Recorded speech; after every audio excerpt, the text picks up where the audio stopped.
Hello, my dear savvy viewers. I'm Janette Burke, online media personality, TV show podcast host of Janette's TV podcast, correspondent, MC speaker, and on-camera consultant. Welcome back to another Janette's Take On, my version of Hot Topics, and the segment where I present my perspective on world events and other relevant lifestyle, entertainment, cultural, and occasional business topics. Today, I'm taking on Canada's very own Prime Minister, Justin Trudeau, dancing at Taylor Swift's Toronto concert amid chaos in Montreal. What's trending right now isn't just Taylor Swift breaking records with her sold-out Toronto Eras Tour concerts that I discussed in my previous Janette's Take On. It's the video recording of Justin Trudeau dancing the night away at her 5th concert in Toronto on November 23rd, while Montreal, a city that holds cultural and economic significance and his very own hometown, was in utter chaos. Violent anti-NATO demonstrations and riots plagued Montreal while Trudeau enjoyed himself at the concert. Cars were set on fire and shop windows were smashed. At 6:10 p.m., protesters took to the streets and marched together. Police attempts to control the riots were made harder by throwing various objects like metal detectors and smoke bombs their way. An effigy of Israeli Prime Minister Benjamin Netanyahu was also burned.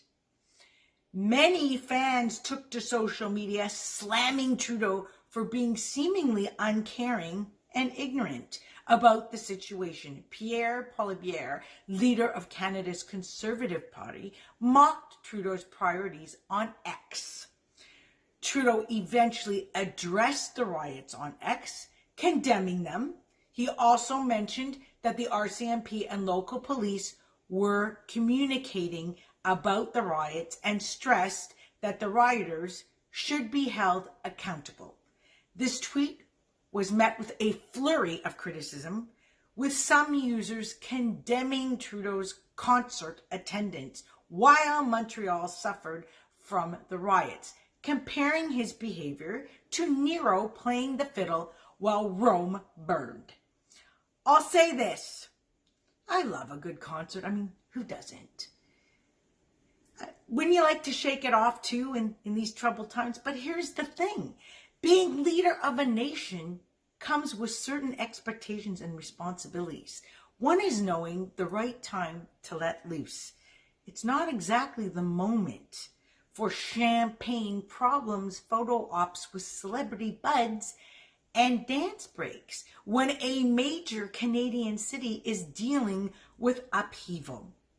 To add fuel to the fire, Trudeau refused to step down as leader of the Liberal Party, despite mounting criticism over his decisions, or lack thereof.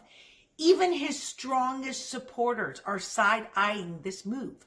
Leadership isn't just about being cordial and looking good for the cameras or clapping along at the concert. It's about showing up when the going gets tough and making choices that reflect the best interests of your people.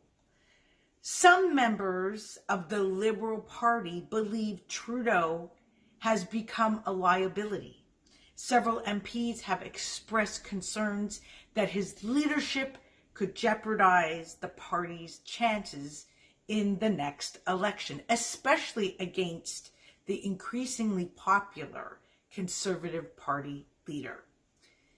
Trudeau's style and perceived disconnect with voter concerns are seen as significant challenges. Now, you might say leaders are humans and deserve a little downtime too. Okay, I get it. But there's a fine line between relatable and tone deaf. Right now, many Canadians are questioning whether Trudeau has crossed the line as Montreal deals with crisis after crisis? Should he really be partying it up, even if it's one of the biggest pop stars in the world? He's been given an ultimatum. Decide if you want to stay on as leader or face the prospect of caucus revolt. Trudeau is running for his 4th term as Prime Minister. No Canadian Prime Minister in more than a century has won 4 consecutive terms. Recent polls indicate that 69% of Canadians feel it's time for him to move along. Many believe his leadership is no longer effective, citing dissatisfaction with his handling of housing affordability, inflation, and public safety. I'm not here to say if he should or shouldn't resign. That's really for you to decide. But optics do matter. And in a time when Canadians are looking for stability and strong leadership, dancing under the stadium lights isn't the right message to send. So what do you think? Was this a harmless night out or a major misstep? Please share your thoughts in the video comments below, because I love hearing from you. And do join me next time when I'll be taking on Donald Trump's proposed 25% tariff and what that will mean for Canada, Mexico, and the US.